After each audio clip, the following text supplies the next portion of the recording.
Lou, welcome to DragonCon. Thank you. Good to be back. How are you feeling? Great.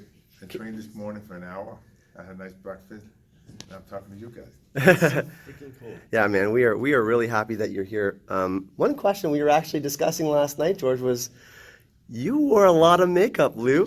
What was that like for you? How many hours did you have to spend in the trailer? On the series for 5 years, the makeup took like 3.5 hours to apply. And I had a BB touch all day long. And then I'll be the first one on the set and the last one to leave to take it off like an hour and a half. So I was like a prisoner. So I'm glad I had great discipline to endure and able to sustain all those hours of makeup. So I have a weird follow-up question. So I remember when I was a kid hearing that there was an issue going on with imports from Germany, and one of the things they couldn't bring in was your makeup, and they were talking about how they might not be able to get it in to get it to you on set. Did that affect you on set at all? Well, I know the makeup did come from Germany. Mm-hmm. There was a makeup man named Werner Kepler. He was German. So I think he had good connections. So anyway, it was pancake makeup, it's a grease makeup. But we didn't have any problem on the set. I remember one time there was a shortage. They had to order some more makeup. So maybe it was like a two days delay. Wow. Yeah. Here's another fun one. Should we ask him the Thor Ragnarok question? Yeah, absolutely. Okay, so have you watched Thor Ragnarok? Yeah.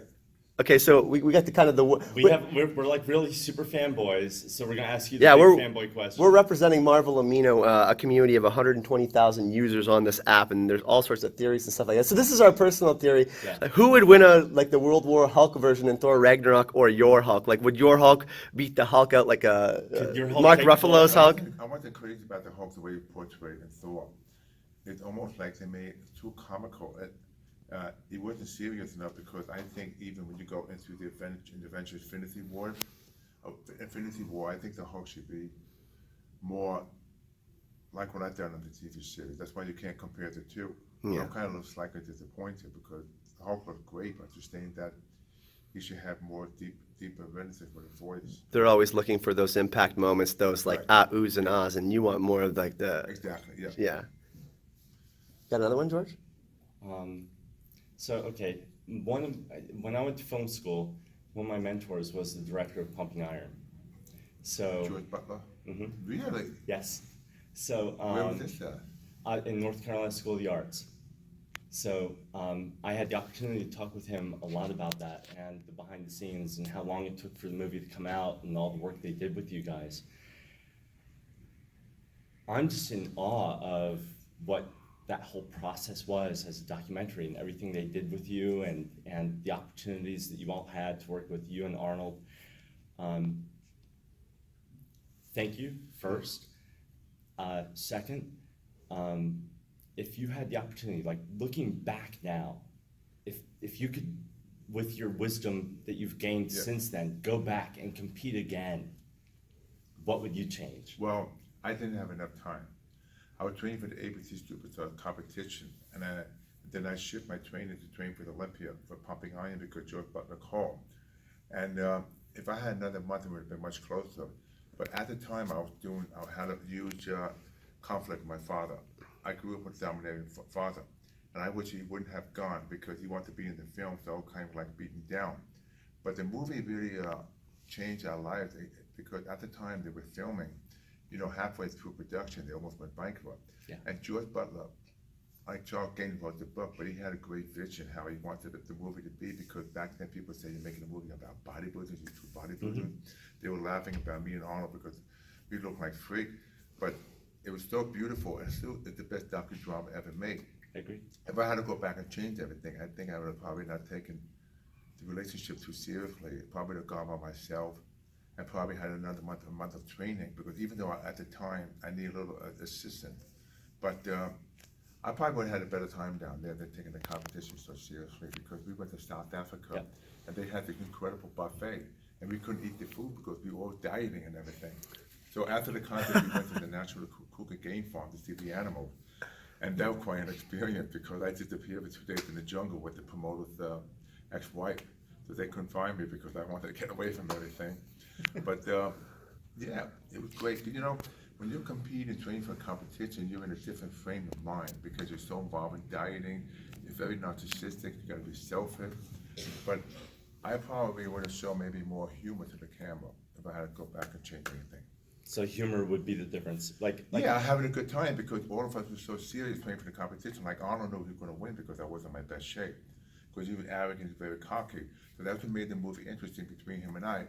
Yep. But I think if I had another month's training under my belt, I probably had a good chance to come very close to win the competition. what sort of humor would you have added in? Well, how I am in real life, how I'll be more in front of the camera, maybe the other competitors, not taking it so seriously because maybe pull some pranks on Arnold. Is Arnold as nice as he is as he seems? You do what? Is Arnold a nice guy? As he's Well, at the time he was very arrogant, and he admitted it. yeah. And but you know, we're friends now. But Yeah. I'm just saying that Arnold has the ability to see your weakness and focus on it, and he would do anything to win a competition. He would sell his mother down the river to win a competition. He had to, but it's just that's the way he lived because we were rivals. And he was my idol at the same time. Of course, I wanted to make sure first I wanted to defeat him, but he played jokes on different people. Yeah. But that part I enjoy because you know he's a funny guy himself. But he admitted at the time he was arrogant. You got to remember, you're competing and do anything you can to win. You got your pump on today. If you could pick a joke or a prank for Arnold to go back and do it, what would it be? I think I would have probably done something with the baby oil. But you know, I probably would have mixed it with something that probably would give like a very greased effect that you wouldn't be able to be too embarrassed to go on stage. Kind of like a slimy look. I got another one for you, Lou. Can you talk a little bit about the Marvel family, you being part of that, your interaction with the fans? What's that been like for you? Even here, because when I interact with the fans, it's like reliving my childhood. Because as a kid, I used to read whole comic books. Yeah. I was like a real life Walter Mitty, and I was obsessed with power because of all the obstacles I had to overcome. Yeah. It really brings me back to that childhood when people talk about the series, they talk about the comic books, because I didn't have a convention like this. Yeah. And I would give anything to attend a convention like this, just to shake a celebrity hand and connect my my imagination with a celebrity, like if I was like in the Marvel comic world. Yeah. So, I mean, the obstacles, we're very aware of some of the obstacles you have to overcome, hearing and things like that. How did, and you just mentioned that you were connecting with the comic books. Mm-hmm. How did that relationship work out for you? When did you find that you found the comic books? Was that before the issue or after? No, that was before I got involved in bodybuilding because I was bullied my whole life.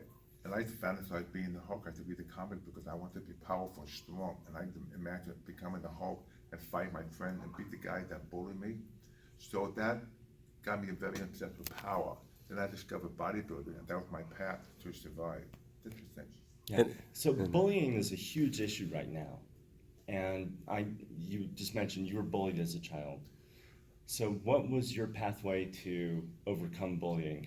So bodybuilding was part of getting around that, or Maximizing my personality, like working out, building admiration and self-respect for myself, being strong. Confidence. Knowing that nobody's going to pick on me. So that's why bodybuilding was a great tool for me to exercise my passion to be successful being a world champion bodybuilder, because I've always wanted to be a bodybuilder and I wanted to emulate the Hulk. Yeah.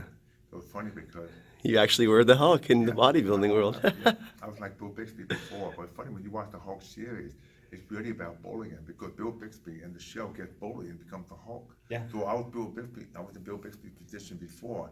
Then later on, I became the Hulk. So how many pairs of pants did you all go through on the show? Probably over 200. Oh my goodness. Yeah. Shirt, pants, makeup. And I felt sorry for the crew because every time they had to come back in the motorhome, retouch me, it's like green makeup all over. I had a green shower in my home motorhome because I had two people who had scrub me down because sometimes the makeup was splattered, so they built a green shower in my motorhome. So this way, it would look it won't look like it was splattered with green makeup, it just be green itself. I mean, of course, now they have easier ways to take things off. So, but back in the day, it was a little bit more difficult to get yourself clean of all the Yeah, makeup. they had to get a towel and then scrub me down, because sometimes when I wore the grease makeup, for the whole body to do water steam, Yeah. they had to use Thai soap to remove the makeup. I hated it. It was horrific. So please tell me, that was a wig.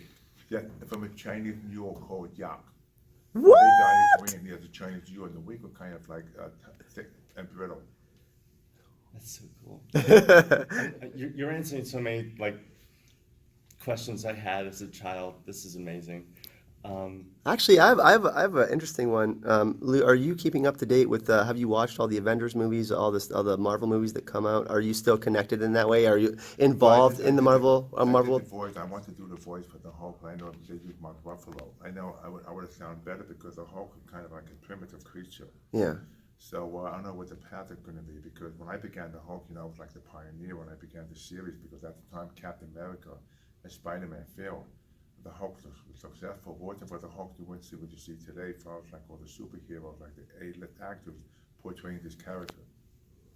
So following up on that for a second, one of the questions I had was, the television show was a huge success. I watched it many, like my entire childhood. Do you find that the Hulk that you portrayed on the show, or later on when you did the voice for the cartoons, which one were you able to get into more, or which one do you think more accurately portrayed what your vision of the Hulk was? Well, I wanted to do the voice for the Hulk for the series, but I think my voice wasn't deep enough. As you began the series, they should have used my voice, because I know how the Hulk thinks and feels, and when I did the animated cartoon, I had a chance to use more of my expression of the Hulk character. So cool. Okay, last question, and then possibly, if you're up for it, a few photos before we let her take you out. Awesome. Do you have any? I do. Awesome. So you have, Mr. Ferrigno, thank you for being here, first of all. You've been doing smaller independent movies like Desert Warrior and the Seven Magnificent Gladiators since the beginning of your career. You're still doing that stuff with Instant Death being released last year. What is the biggest difference you've seen between independent? The biggest difference that you've experienced on set between independent movie making back when you were making Desert Warrior and now on the set of like Instant Death, or a movie that hasn't been released yet? They did my voice when I did Hercules for continuity. The difference is now the fact that I've done theater for many years, and I'm much what you call much more refined of an actor. So that's why Instant Death, I want to show the deep and emotional side of me. And then because I did Hercules, that was right after the series. It was a different time frame. And I want to be the best shape I can be, and I was disappointed they didn't use my voice, because, they used the deep voice, and it wasn't believable. So, but now, if I had to go back, I could easily dub my voice in Hercules. But it's funny, the time changed. But I think now it's more of an emotional depth as an actor than just a physical part. Cool. Thank you. Excellent. You're welcome. I think we speak for all of us. Thank you so much for. You're welcome. Yeah. Thank you. Cheers.